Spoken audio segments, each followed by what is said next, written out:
Okay, thank you. I was going to say good afternoon. It is good afternoon. Thank you all for coming.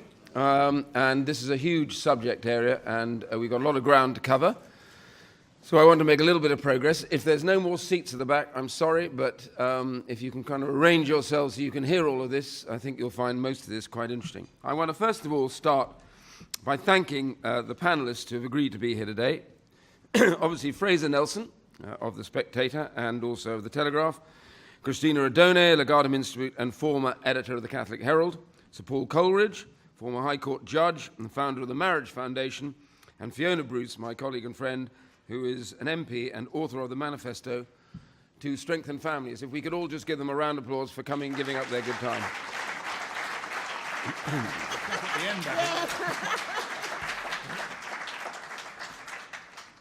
So welcome to you all. I happen to think this is arguably the most important subject that we will discuss today, but isn't being discussed anywhere else. I have to tell you, this is the only fringe meeting that is discussing the issue of family and family breakdown. In fact, I'm going to let you into a little secret. When we first proposed this to the hierarchy, such as they are, we had a title of this called Britain's Family Breakdown Crisis. We were instructed that that would be too provocative. Could we please modify it so that it was not a crisis? So it's not a crisis. Welcome to Family Breakdown, and is the UK the capital of the family breakdown world? And it could be a crisis. So before we start, I just want to set the scene, and then I want to hand over to Fraser.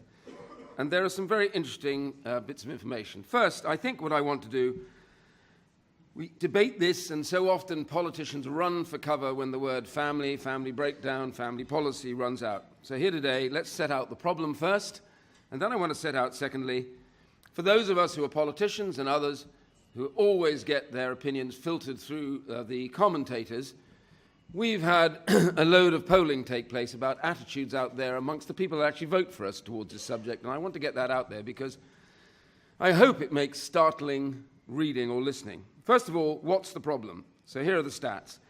Almost half of all children are no longer living with both their parents by the time they sit their GCSEs. However, for children in our poorest communities, the same proportion have already seen their parents split up by the time they start primary school. A teenager growing up in the poorest 20% of households is almost 65% more likely to experience family breakdown than a teenager in the top 20% of households. 2 out of 3 children growing up in poverty will experience family breakdown. A child in Britain is more likely to experience family breakdown than almost anywhere else in the world. Anywhere in the world, not the Western world, but in the world. And when we talk about family breakdown in practice, this almost always means a father figure leaving the family home. Across the UK, 2.7 million children have no father figure at home, representing almost 1 in 5 of all dependent children. Now that 1 in 5, by the way, is an interesting figure. When I came to run the Department for Work and Pensions in 2010, I used to say that the biggest problem we faced at the time was that 1 in 5 households have nobody in work.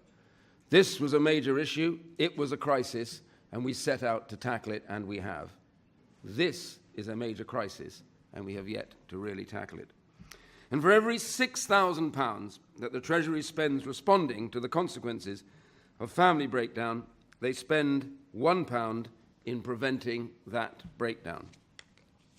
So let's then have a quick look at what the public actually thinks and what they believe. The polling said that 3 in 4, that's 72%, of British adults think that family breakdown is a serious problem and that more should be done to prevent families breaking up. 72%. 76% said they would back extra public money being spent on strengthening families and improving parenting to prevent social problems. 7 in 10 adults think it's important for children to grow up with both parents. Almost 6 out of 10 lone parents agree. And 81% of British adults think that stronger families are the key to reducing poverty. Let me just repeat that figure. 81% of British adults have already reached the conclusion that stronger families are the critical component to reducing poverty. And a recent set of polling, which I hope will startle you a bit, which we conducted to understand a little bit more in depth. I want to just read these out to you quickly.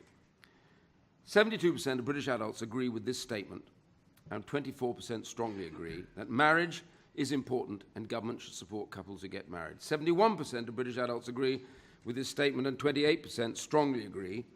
59% of 18 to 24-year-olds agree, compared to 80% of adults over 65. Now here, this is really important, because when we talk about 18 to 24-year-olds, we assume automatically that they have no understanding and view on this. In fact, what this polling constantly tells us is actually they do, and they care.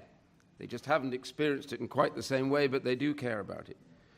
The absence of fathers or fatherlessness in families has a negative impact on children growing up in poverty. 59% of 18 to 24-year-olds agree, compared to 80% of those older adults. The government should recognise marriage in the tax system with specific allowances for low and middle income couples. 75% of British adults support this policy proposal, with 33% strongly supporting it. And the government should spend extra money in the goal of strengthening families and improving parenting in order to prevent social problems. 76% of British adults support this policy proposal, 26% strongly supporting it. And just two figures now that I want to give you from those who actually have families. What is their view? How important is it for children to grow up with both parents? 88% of respondents agree that it is important for children to grow up with both parents. That's of those who have families. 78% of all respondents agree with this. Do you support tax allowances for married couples? 78% say yes, only 22% oppose it. 82% amongst couple families, and the lowest amongst lone parents is 57%. 76% of respondents from social groups C2DE agree with the idea that we should support families through the tax system. So, those figures are for setting the scenes for this discussion and debate today. I think they're startling because they tell us that actually, instead of listening sometimes to some of the filtered information, actually the public understands very clearly what the problem is, and they would like politicians to recognize the scale of the problem, and they would like us to deal with it. They don't want finger-wagging or lecturing, but what they want to know is that a concept of a stable family is something that matters to us in government and us as politicians. So now, last two more bits of good news before I go. The first is that following our campaign in the last few weeks with other family charities, it looks like that we have saved the government funding for relationship support. They're not going to go ahead and cut that, which is good news. And second, Fraser Nelson. Now, Fraser is a huge friend of the Centre for Social Justice. I have a huge pleasure in having him up here to chair this process and to take us through this. He's the intellectual powerhouse on social justice and conservative remedies in the media, and he has never faded or never given way on the idea that he expresses his views and opinions based on what he believes and what we believe is the right way to tackle these big, entrenched social problems. Fraser, thank you for coming. It's all over to you.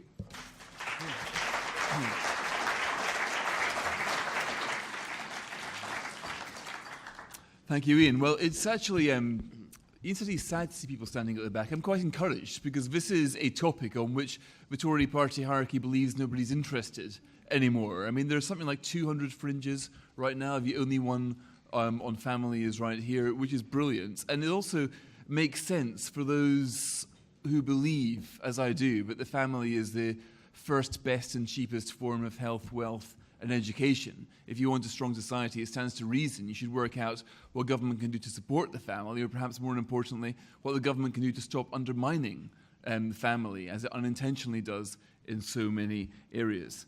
It's also great to have this event sponsored by two organisations that have done more than anybody else to bring the family onto the national agenda. We've got the Marriage Foundation, founded by Sir Paul here. He left quit as a High Court judge about 4 or 5 years ago, having seen for himself as a judge the consequences of family breakdown. And it's so easy to go into retirement, but instead he set up a foundation dedicated to drawing attention to the real world problems that he'd witnessed over 10 years and more. and also the CSJ itself. I'm proud to be a member of its board, and also, as journalists, I cover lots of think tanks, but only the CSJ comes up with reports which then shape government policy. Universal credit started as a CSJ document. The modern slavery agenda started as a CSJ report, now government policy. So I can't think of any organisation that translates ideas into action more quickly than the CSJ. So let's see if we can work some of this magic in the Fringe meeting this afternoon. So Iain's already introduced the panellists. So who's speaking first? Iain, is it you? Well, I've spoken, I think. You have spoken. Okay, well, there you go. We're going to, more of Iain will be a little bit anyway. Yeah. So Cristina Odone from the Legatum Institute, why don't you speak now? Thank you, Fraser, and thank you to the CSJ, because I'm really honored to be sharing a platform with such political and journalistic heavyweights. Like my fellow panelists, I too am passionate about the family, and this is why last year I undertook a 6-month research project into parenting classes. I wanted to see if parents up and down Britain felt that they had the support from society, from our cultural sphere, to raise children who had values, who were happy, who were well-adjusted. So I went up and down the country, and I visited parenting classes that were delivered by church groups, by the state, and by private groups. And I met with and interviewed parents who came from a wide variety of backgrounds. They were from the most affluent to the most disadvantaged. Yet all of them said, what we want more than anything is to learn how to raise children with good values, children who know right from wrong, and how to keep our couple relationship strong and stable. Although they all wanted the same vision, they all aimed for the same vision, what they sought in terms of help was very different. When they came from a stable background, they were content to have, to understand from their parenting classes the merits or demerits of the naughty step in disciplining their children. And they were happy to talk about or to learn about how to share domestic chores. When they came from a chaotic family background, they would say, so how am I going to teach my child about honesty when my partner has been lying to me all along? How do I teach my child to be respectful when at home we don't respect objects, let alone people? How do I teach my child to be empathetic when all of us are so obsessed with our own lives, our own phones, our own gadgets? Listening to these parents, I thought that Robert Putnam, the US sociologist, was absolutely right when he said, the difference between the haves and have-nots is not about income, it's about the family background they have. Because, as both Fraser and Iain have said, not only here but repeatedly, the family is the first and best school for values. This is where we learn the give and take of relationships. This is where we learn about the rules that govern all exchanges. And yet, as the CSJ's latest figures show, almost half of children born today in Britain will be born in families that do not teach that love is enduring and forever, that do not teach that respect is necessary in all relations, and do not teach values. And this matters. This matters because the children from this background are going to grow into our neighbors, into our colleagues, and into our fellow citizens. And because they can't be relied upon, they will have a very difficult time finding a job or finding a partner. Because they do not respect others but view people with hostility, they are likely not to join local associations, not to put themselves forth in volunteering groups. In other words, our civil life, our civic life will be affected, but also our economy. Because of course social capital is the absolute base for a prosperous economy. Trust, truth, respect. Without them, trade cannot thrive and businesses cannot take root. This leaves us with much worse than an economic downturn. This leaves us with social poverty, and that affects those of us who are middle of the road, but also the wealthiest and also the most disadvantaged. Thank you, Cristina. So Paul, would you like to go next? Thank you, Fraser, very much indeed. I didn't know whether to start this afternoon being sad or furious that this event is taking place as a fringe meeting.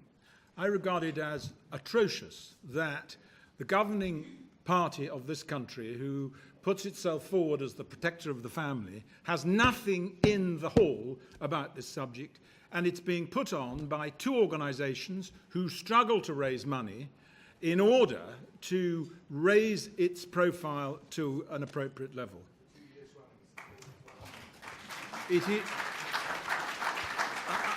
one has to avoid words like shocking and all that stuff, but it is appalling that the Conservative Party, who pride themselves on this agenda, are silent at the moment on this subject. I think it is deeply, deeply concerning and worrying. Now, we've talked a lot this afternoon about the statistics, and they are very, very important, and Iain has highlighted some new ones which I think are really interesting, the ones which show what the aspirations of young people are. Funnily enough, that is polling that has reinforced results that we've had for quite a long time now, but there it is, it's out there, and it does reinforce the fact that fundamentally within all of us is this desire for reliable, stable love and relationships, and we should be doing everything as a country, as a society, to reinforce that. But I don't want to talk about statistics. There are thousands of them, and they're very, very compelling. I want to talk about the human cost of family breakdown, which people don't understand because they haven't seen it. I saw it for 4.5 decades, and I'm still seeing it because although I'm no longer a full-timer or allowed inside the Royal Courts of Justice because I have said things rather too strongly in the past, nevertheless, I'm still very heavily involved in the family justice system in other ways. And I am telling you that watching this river of human misery gather momentum over 4 decades woke even me up. And I'm not a man with an overdeveloped social conscience. But watching people come into the courts day after day after day with the same problems and the same damaged children and damaged relationships simply forced me to ask myself the question, what are we doing? How have we allowed this tsunami to gather momentum? I started in the family justice system in the early 70s. I started very young, I should emphasise.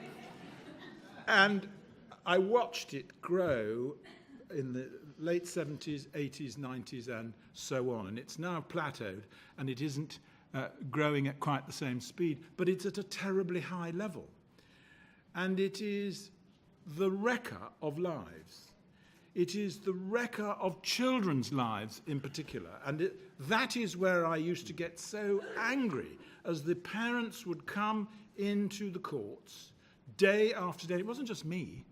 I'm telling you, as we sit here today, there are probably 24 family courts in Manchester as we speak sorting out these problems. Now, if you had 24 surgeries in Manchester sorting out a particular kind of contagious disease, we would be talking about a crisis. We would be putting in millions of pounds to try and address it. But this problem goes unnoticed because it's done quietly behind closed doors, quite rightly. I should say I'm not in favour of the public coming in and watching people going through this appallingly painful stuff. But it is happening on the grand, grand scale. It is destroying lives. Don't believe people who say, I went through a divorce, I went through a separation, and it was okay. Our children have not been affected. That is the biggest lie around. There is no such thing as a good divorce. There is no such thing as children who approve of family breakdown, except in the most extreme cases where there is very, very serious violence or abuse of one kind or another, and then of course the crisis level drops. But generally speaking, children hate family breakdown.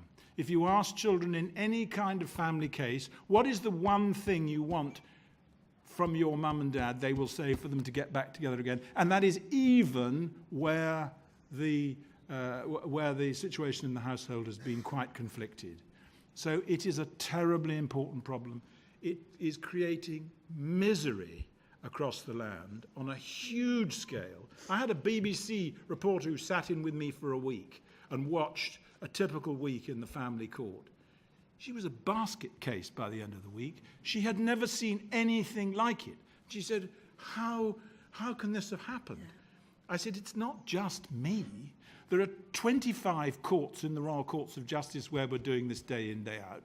And within 1 mile of the Royal Courts of Justice, there are another half a dozen courts doing the same. We have got to wake up to this terrible problem. And we have got to get this right at the top of the agenda, because everything else, frankly, pales into insignificance. We can discuss Brexit and the single market till the cows come home. What matters to people is what is happening in their private lives, and we have mass family breakdown, and we have simply got to wake up and do something about it. What are the remedies? I think we're coming on to those later, so I will not trespass into that. But please don't get over squashed by the statistics. They are appalling, but they are human problems, and they affect everybody from the royal family to the council estate. Thank you.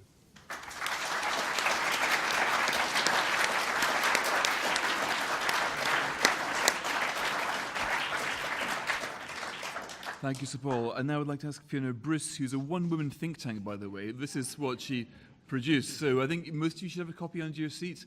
Well worth it. And look at the incredible long list of MPs who she's got rallying behind the cause as well. So, Fiona. Thank you, Fraser. Of course, one of the challenges of speaking last is that everything has been said, and very eloquently and passionately, as indeed it has. But actually, we're not saying it enough. Like Sir Paul, my background is a lawyer. I spent 30 years looking at the consequences of family breakdown coming through my office. Most of it was tragic. Very little of it was even faintly amusing, although I did have one client who prepared a will, and after giving all the bequests at the end of the will, the last clause read, "And to my ex-wife, who I promised to mention in my will, hi." I guess most of us, when we leave this conference, will go home. We will have homes to go to. But that is not the case with so many children growing up today. Yes, there might be bricks and mortar to live in. But even if their parents are together, the relationships will often be chaotic and dysfunctional. It's not a home for them. And so they grow up often blaming themselves, often suffering a lack of self-worth, resulting in self-harm. And as we now recognise in the House of Commons, we have a massive mental health crisis amongst young people today. And it's good that this has been accepted by ministers. It's good that resources, indeed huge resources, are being put into addressing mental health and children's mental health. I'm the patron of a charity which counsels children on their mental health problems. And I asked the CEO not long ago, and these are children as young as 4, I said, how many of the children that you counsel have come with problems because, at least in part, they have dysfunctional family relationships? And he looked at me as though, do you really need to ask that question? He looked at me and he said, Fiona, all of them. We don't just have a mental health crisis in this problem amongst young people. We have a homes crisis. And it's the same with housing. We don't just have a housing crisis in this country, we have a homes crisis. Because as we've just heard, by the age of 5, the children in the poorest areas will already have seen their family divide. By the age of 16, half of all children will have seen their families divide, and the pressure on housing is huge. We have a homes crisis, and the poorest suffer most because the poorest are least resilient to compensate for the problems and the pressures they get into. And that's why the poorest children, when they have a housing crisis, they also often have a homeless crisis too. And these problems can result throughout life.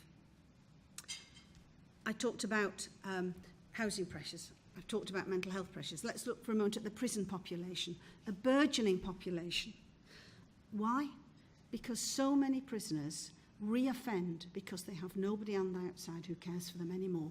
No reason. Even if they're given education inside, even if they're given the skills to get a job, because nobody cares, they've no home to go to, there's no reason to really try. It's encouraging to show that where prisoners are given help to strengthen family ties whilst they're in prison, that they are 6 times less to reoffend. That to me is really encouraging. But we don't have a prisons crisis alone, we have a homes crisis. And the same goes on for productivity. The Chancellor has told us as colleagues in the House of Commons at the 1922 committee, he said, we have a productivity challenge in this country. And why? A key reason is because we have lower educational attainment right across the country by children who are not receiving that support at home that they need to flourish at school. And schools can do all they want, but they will never be able to compensate for that fully. In my constituency, the Emotional Healthy Schools project is being piloted, and I'm full of admiration for the heads who've taken this up. The head of Middlewich High said to me, it is absolutely pointless me working just with the child who has emotional problems. What I have to do to really make it work for them is I have to get the whole family in and work with the whole family. That's where the issue is. Otherwise, he's just trying to sort something out during the school day, which will then be returned to by the child when they go home that night. We have lower educational attainment and lower employment attainment and lower productivity and an economic challenge. And one of the reasons is because of family breakdown. Just very quickly, looking at other issues, there is a problem which is now recognised of alcohol abuse amongst older people, amongst middle-aged people, and one of the reasons is loneliness. Loneliness in old age is a huge problem, and a key reason is because of family breakdown. It's recognised that where a couple divorces, they don't have the same sense of accountability and responsibility for their elderly parents, and so we have millions of old people living lonely lives now in this country. So it's right across the age range, from the very youngest, the tiniest children, to those who are in their oldest years, that family breakdown impacts. And the cost of £48 billion that we've seen bandied about, I think is an absolute drop in the ocean of the cost, not just financially, but as Sir Paul has said, emotionally. Labour don't have the answer for this. The state can never be a surrogate family. It's about helping people build healthy relationships in their own lives, and to address family breakdown, to address all of the problems I've just mentioned, will actually be to make a massive difference to millions of people in this country. But we have to help people help themselves. This is compassionate, it's constructive, it's conservative. And that's why over 50 of my colleagues have supported this manifesto to strengthen family life in the last few weeks. And I just want to say one thing. Please don't credit me with much of the work that's gone into this. For years, the CSJ have been working on this, and for years, Dr. Samantha Callan, who is sat there on the end of the front row, has worked on this and has been a huge help to us in producing this. But I do believe, I am encouraged to think, we might just, after years of working on this, have reached a tipping point where colleagues in the House of Commons and where ministers, several of whom have welcomed this, indeed the Justice Minister has already said that he will implement policy number 18 in full. I believe we've reached a tipping point where at last we might be hearing, people might be hearing us. Let's hope that's followed by action. Thank you.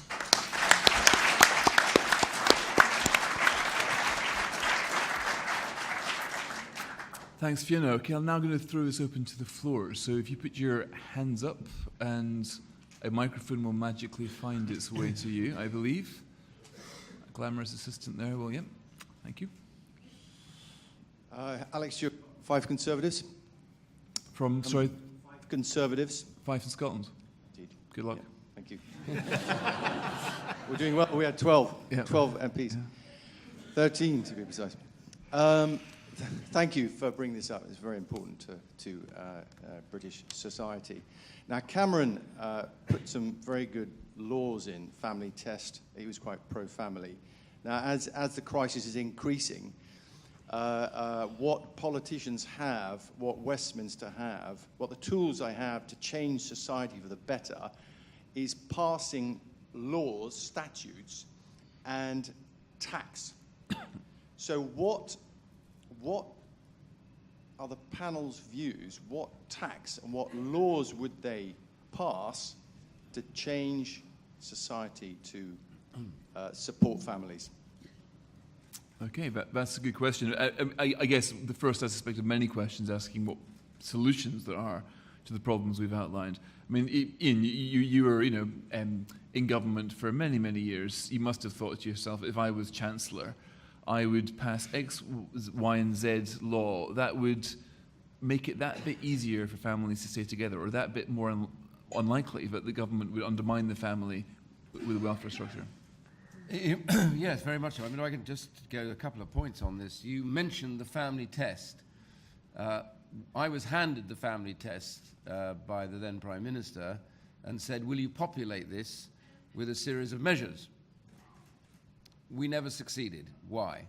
Because every single measure we brought forward was argued against massively by, at that point, the Chancellor. They didn't want any measure on debt. They didn't want any, so we based it on the 5 pathways that the CSJ has, which is basically debt, failed education, obviously family breakdown, but that's the whole point of the thing, and then worklessness and dependency on alcohol and drugs. So all of these, we had measures, but then finally when it came to debt, we weren't allowed to, and so everyone dragged their heels. And it's quite interesting also, the issue about tax is another one. Cameron did stand by his word, and we finally got a marriage tax allowance of sorts for a very limited amount. But it was launched literally as an unwanted child and buried deep in the Treasury's Red Book. And at no stage did anybody really ever get to know that they were entitled to any of this. And so the amount of money claimed back on this, you had to go and claim it back. You weren't given this. It turned out to be derisory. And so therefore it was almost immediately attacked as having no effect whatsoever on family breakdown. And the whole process was actually, the point I made earlier on, is the fear really that we don't want to get into this area because middle-class opinion-making somehow says, but this is not my experience and whatever. And what's really interesting is if I had a role to play, I think it's to take it back to basics and say, look, point that Paul made earlier, I think, we don't ask for special privileges for marriage or for stable families. We simply ask to get that pendulum back in the middle so that people who make a choice do not have to make a choice that financially damages them rather than benefits them. So, for example, against the OECD figures about how much it costs for a couple to live together versus an individual to live together, we take more money off families living together than the OECD recommends that we should do anyway on their figures. So immediately, we penalize you staying together. And then the bottom 20% of the income scale, of course, something that Frank Field talked about, which was the couple penalty, the whole system is set up over a time to basically reward those who are living by themselves and essentially penalize those who stay together because they get more money that way. And very rapidly, I remember having a row once with Ken Clarke about this. And he said, no, but nobody gets married because you get a bit more money or a pound here or a pound there.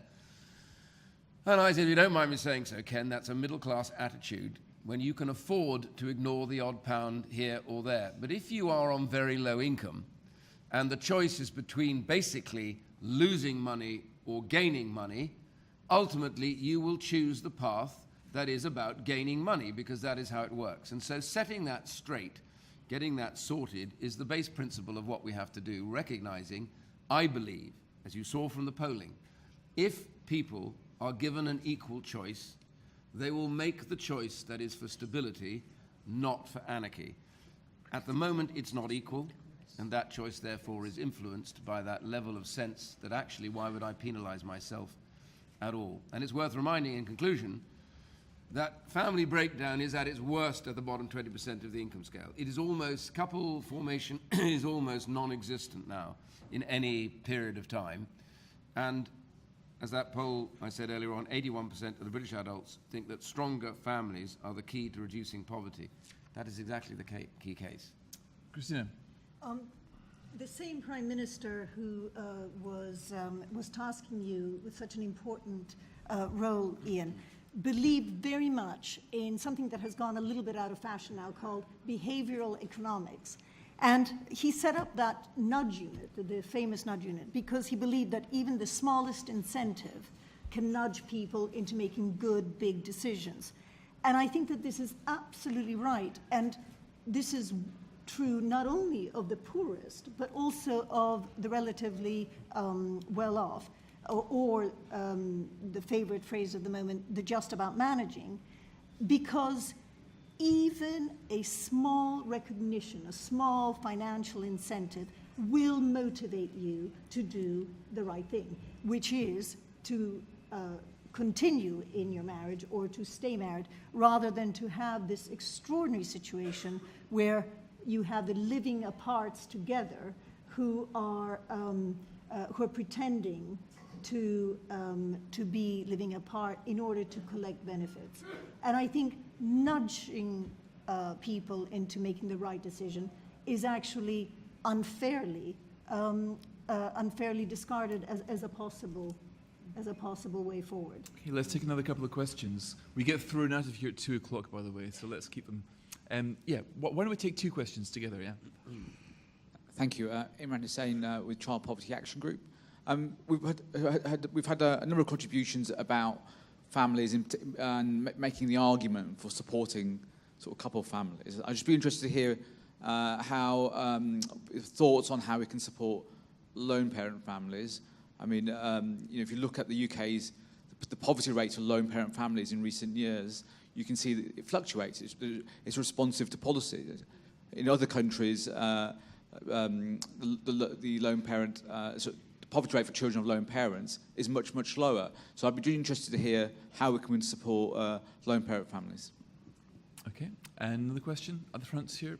Actually, let's take 3 questions to get lots of hands up. Yeah. All right, so full and frank disclosure, I'm a divorce lawyer, so probably in the minority in the room. And I spoke at a Fringe event last year, on which the subject matter was how to achieve a good divorce. So Paul will give you the answer to that. Anyway. But taking things to a more serious level. So I absolutely hear what the panel has said and agree that we should incentivise people getting married, staying married. That's absolutely got to be right. We see the statistics, as Sir Paul has said, show divorce going down. I think the most recent figures were there was a 9.1% decrease year on year, so the right direction, some may say. But what we also see is cohabiting couple families increasing significantly. At the moment, I think 3.3 million is the figure, anticipated to double by 2032. So I think my question is, to what extent is it enough to incentivise marriage, or ought we also to be accepting as a reality the fact that couples are cohabiting without getting married and ensure that they are provided for by statute so that they can have some financial rights if their relationships break down? Okay, and last question. A third question. So we've got lone parents, cohabiting, and... Thank you. My name's Siobhan, and like Joe, I'm a divorce lawyer, but I quit last year to work for a charity to try and push this agenda. One positive thing is the government is going to be, it's statutory from 2019 to teach relationship and sex education in schools, and the government's going to be consulting on that. What would the panel say are values and what should be in that curriculum to prevent a new generation of young people going through family breakdown? Because we've got a really good opportunity to influence that. Thank you. Great. Okay, so Paul, can I ask you the first question? Because it's quite a conundrum, isn't it? Because, of course, we've been saying let's support marriage, and the more help or support government gives to lone parent families, that could have the unintended consequence of undermining the financial rationale for couples to stay together. But obviously, one wants to do whatever you can to help single parent families who've got an incredibly difficult job. So how do you strike that balance? Well, the key ingredient to these relationships, working or not working, is making decisions as a couple going forward to stay together and to have children together. In other words, it's about making prospective decisions about your life. And funnily enough, although we call ourselves Marriage Foundation because the paradigm way in which people form a stable, ongoing relationship is by getting married, we are not in fact hysterical about it. The most important thing is that people make a conscious decision to set up home together before they have children. Now, whether they then enshrine that in a marriage, or they enshrine that, funnily enough, in a civil partnership, whatever, may not matter very much. What matters is this thinking about your future together before you enter into the business of producing children. And the most destabilizing factor in couple relationships is the fact that they almost never, if they're not a married relationship, they almost never involve any prospective decision making, and therefore I don't like to use the word contract, but any solid basis upon which people start living together. And so when the difficult times come, when the children come along, there is no fundamental agreement between the couple, and it is that which provides the instability. So should we incentivize people to take these very, very important prospective decisions properly and seriously? Yes, we most certainly should. We shouldn't be frightened about it. And I'm absolutely sure that were we to do that, we would see an enormous increase in family stability. And it's this informality which has crept into the business of forming families, having children, which has created this this mass level of family breakdown. Family breakdown amongst the married is not the problem. It really is not the problem. It's divorce, funnily enough, has been the rate of divorce has been stable now for well, Harry would tell us precisely, but for many, many years. That is not the problem. The problem is the having of children in unstable, unformed relationships, and that is where I think we need to provide the education and the incentives for people to stay together. Okay. Fiona, Bruce, can I ask you about cohabiting? I set out a year ago to try to try to look at various studies to find out what were the main factors stopping people going to poverty. And as I expected, finishing school is one of them. Avoiding teenage parenthood was another. I had looked for the third one to be marriage, but I found no evidence in Britain, anyway, that marriage, as opposed to cohabitation, made a discernible impact on when it came to poverty. Now, I was surprised to find this because I'd always thought that marriage was a superior form of it. But and the American evidence shows clearly that marriage is preferable to cohabiting. But in Britain, I struggled. So when you were doing your manifesto to strengthen families, what were your approaches to cohabitation? Yeah, I'm really glad that you've asked the question about lone parents and about cohabitation, because I always try to say when talking about this issue that there are many, many lone parents, there are many people who live together who do a brilliant job bringing up their children. And I know this from my own family, not my immediate family, but from siblings. And so when we looked at producing the manifesto to strengthen families, we were looking to support a range of different types of families. And so if you look, for example, at one of our I'd say, our flagship policies, which is Policy 6, This is the proposal that we have family hubs in each community, a kind of citizens' advice bureau for families, where any family with any problem can go along and get some advice, get some help, not just the sure start, the 0 to 5 children family problems, but actually when you have children 0 to 19, or you even are struggling, for example, if you're a sandwich generation parent and you've got children at one end and you've got elderly parents at the other, and that you can go at an early stage, that you can go and have a light touch help, often, you know, long before the relationship is broken down. For example, if there's a couple, for example, they'll want some help, but they cannot get it, and they'll end up coming through the door of my law firm, or Sir Paul seeing them in the courtroom. And so our aim in looking at providing solutions, and that's just one, the family hub suggestion, providing solutions to strengthen family life, was meant to be all embracing and not judgmental of the fact that there are many different types of functioning and flourishing families in this country today. Right, thank you. And the third question then, which was about how to teach relationships. I mean, I think by 2019, every school in England has got to find a way of doing this. Cristina, do you have any thoughts on what ought to be in our new relationship national curriculum? Well, my daughter's sex education classes have been concentrating on precautions, hormones, and online advances. And I said to her, and then what about the emotional intelligence bit of the relationships? And she just looked at me blankly and she said, well, you know, that's not part of it.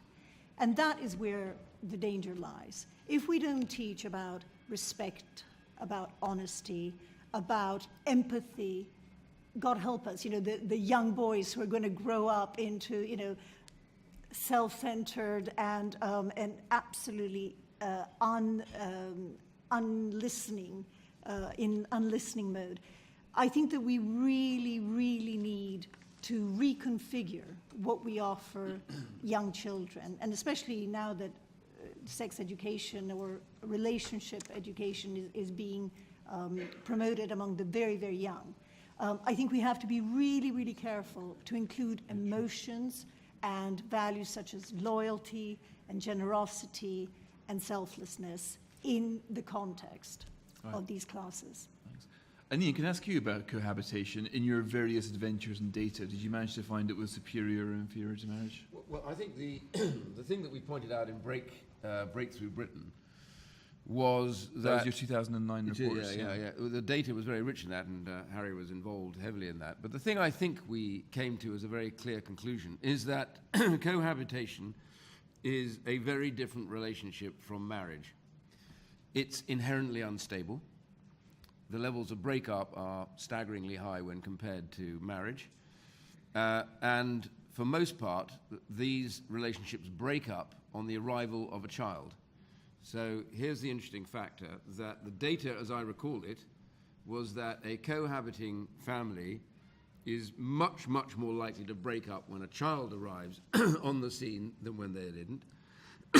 But a marriage is far less likely to break up once a child arrives to the marriage. And they have a completely different effect on both. And the answer is very simple, I think. It's because cohabitation suits one of the partners more than the other. It's almost invariably it suits the man, because they have to make little or no commitment, and when that commitment is facing them, they then withdraw from it. With marriage, having made that commitment, the child becomes a focus for your responsibility, and you commit more. So the level of family breakup, I think I'm correct, falls quite dramatically once there is a child in the scene. So we tend to talk about these two relationships as though they were mirror image of each other. They are not. They are fundamentally different. And so where I might take issue slightly is, I always argue that if something really matters for you in life, that you commit to it, you don't mind doing that. People join golf clubs and they sign up to the most absurd things that they have to do, wearing no trousers or shoes and all sorts of rubbish that goes on in these things. But they will sign up to all of that. They will sign contracts on housing. They will do financial contracts where they will sign absolutely and never question it. And on the most important relationship in our lives, the thing that will damage or make us, on when it's family formation, we let the middle class sit there and tell us, do you know what? This is a lifestyle choice, and we shouldn't ever tell people that it really matters that you make absolute commitment such that it's written down on a piece of paper. My general view is education is critical to answer why that piece of paper is vital. It's because it commits you to what you are about to do over the rest of your life. And the competition, by the way, and this is the bit that I want to finish on, out there, these boys particularly, when left without the concept of what this is about, will find the alternative on the internet. And the alternative on the internet now, which is so readily available, is about abusive sex and low value for women. That's where they will go, and that's why, certainly at the bottom end of the income scale, there is such collapse of self-worth amongst young girls, because they see themselves as objects, because they are taught from the beginning that's the only way you get a man. I think that's the real revolution. It's getting people to understand that commitment is our lives, and we need to sign up to it. Okay, let's...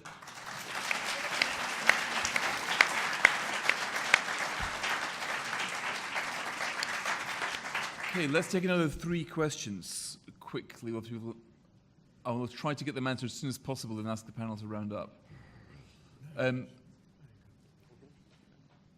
Okay, let's see if you can make it lightning fast in a sentence.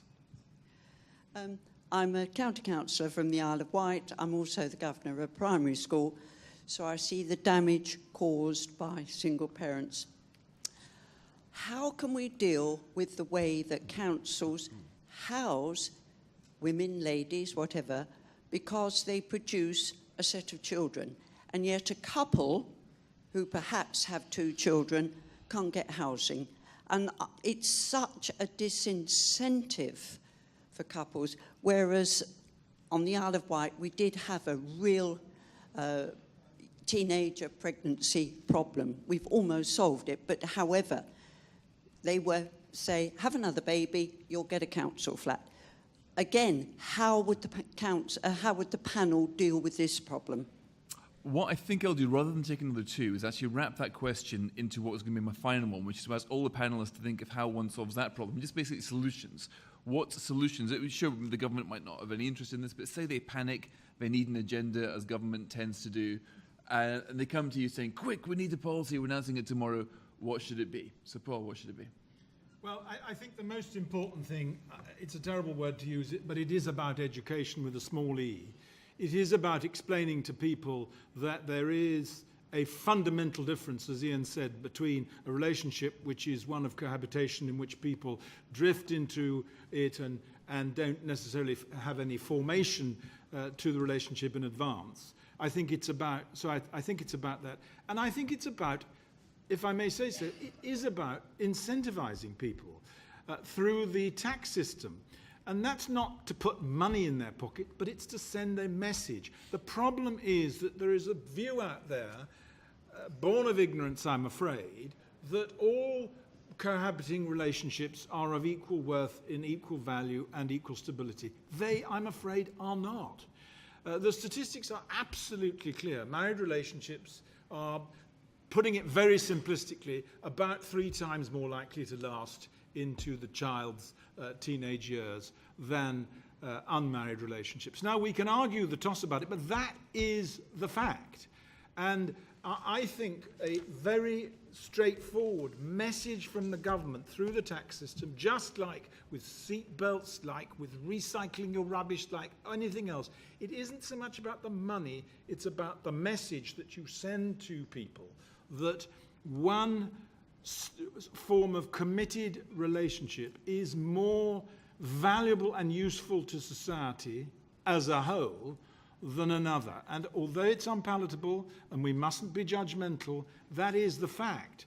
And the other thing I think that it's terribly important is to get the messaging right. The trouble with this whole agenda, as I'm sure we have all found, is that you immediately get labelled with someone who's on a moral crusade. This is not a moral crusade. This is a public health campaign. Across the whole gamut of people's lives, their fundamental, stable family relationships produce happier, more stable, more successful children and families, and this goes on from generation to generation. It is as simple as that. So I would, as I say, I would incentivize it nakedly through the tax system, not so much for financial reasons, but to send a very clear message that one system is in fact better for us all than another, and it will save us billions of pounds. Okay. Christine, your manifesto in 3 minutes. Absolutely agree with Sir Paul. Financial incentive, even the slightest and most modest. But it seems mad to me that we invest so much in antenatal classes, which have now become kind of an automatic rite of passage for expecting parents, when in fact having a baby is really quite easy, as my daughter's education classes, sex education classes have taught her. But actually having the child, raising the child, is the difficult bit. So I would argue that what the government can do is endorse family hubs such as the ones in the Manifesto for Strengthening Families. Brilliant idea. I would also ask that they endorse parenting discussion group schemes. In fact, as a result of my own research for the Legatum Institute last year, I have devised a scheme that Surrey County Council is going to pilot next year, whereby we are going to have locally trained volunteers in local venues, invite parents from all backgrounds to share their issues. Because what we have found is that parents feel isolated, unsure of themselves, and very concerned about how to draw the best out of their children. Parents need support, and as the CSJ's latest research shows, that is true of single parents, of lone parents, and of married parents. They want support. They want us to help them find the best way to raise happy children. Now, Fiona, can you distill your manifesto? What are the most important parts of it? If you had a 3-minute elevator pitch to the Prime Minister. There are 18 policies here, but I think it's very interesting that this word education, we keep coming back to. Yes, education in schools, but also at different stages of life where people perhaps haven't had a role model. So if a couple are having a baby, help for the fathers to understand the role of fatherhood in a child's life is really important. So we're saying let's provide support for that. If people are thinking of getting married, offer every couple a pre-marriage course. There are some brilliant ones around. I know, for example, Harry Benson's organisation and others have provided them. And what we're saying is this is not just for the state to provide. There are many, many charities and voluntary organisations. Let's work together. Let's provide the resources and the help at different stages in life when people need support. And in the family hubs, and I do want to pay credit to the Isle of Wight, actually, because the Isle of Wight, you have actually pioneered a working example of family hubs, and we mentioned it in the manifesto. Thank you for that. Where you've got, you've got statutory help, you've got local authority engaged, but you've also got there either on-site in the centre or by way of referral, you've got the charities who can provide help. And then, again, we're saying, and let's put that online too, so that you have, the idea of a family hub, whether it's a physical place you go, whether it's online, it's badged, people can go, and let's normalise this. None of us feel embarrassed, because every family, I believe, at some point in their life will go through challenges. Let's have somewhere where we can all go to get a little bit of help or a lot of help, whatever we need. Okay. And Iain, last word to you. If you were to find yourself, I don't know, as Secretary of State for Work and Pensions, what would you do? Oh, it's a dream. Only in my dreams. I can't imagine what that would be like.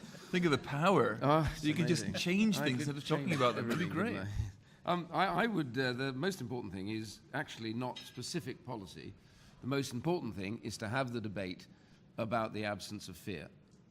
The truth is, I sit in a building where people are scared stiff of this subject and are frightened to engage because they suddenly think that everybody immediately finger wags and says, you're just moralizing, you're lecturing, you're doing everything else. And that's the big problem. This is the taboo subject. So first of all, open the debate.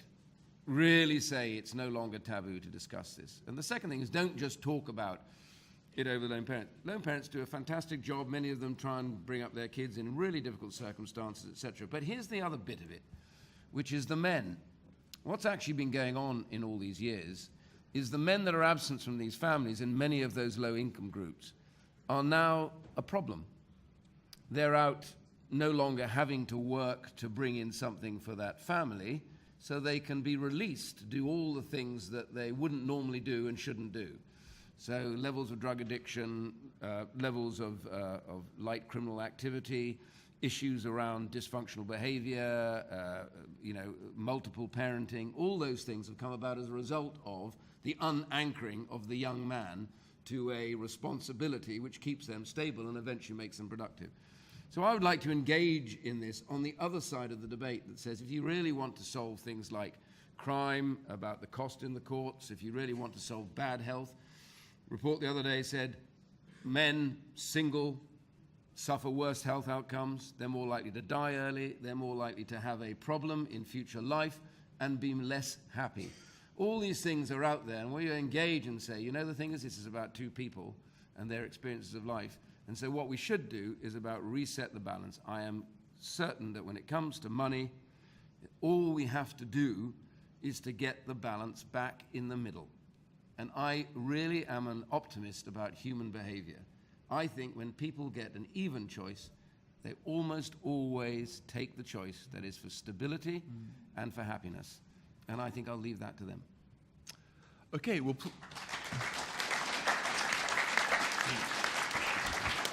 Okay, well, I know some of you have to get to 2 o'clock fringe meetings, so please join me in thanking all of our panellists and also our sponsors, the Oglesby Charitable Trust and Michael Oglesby, who's in the front row here.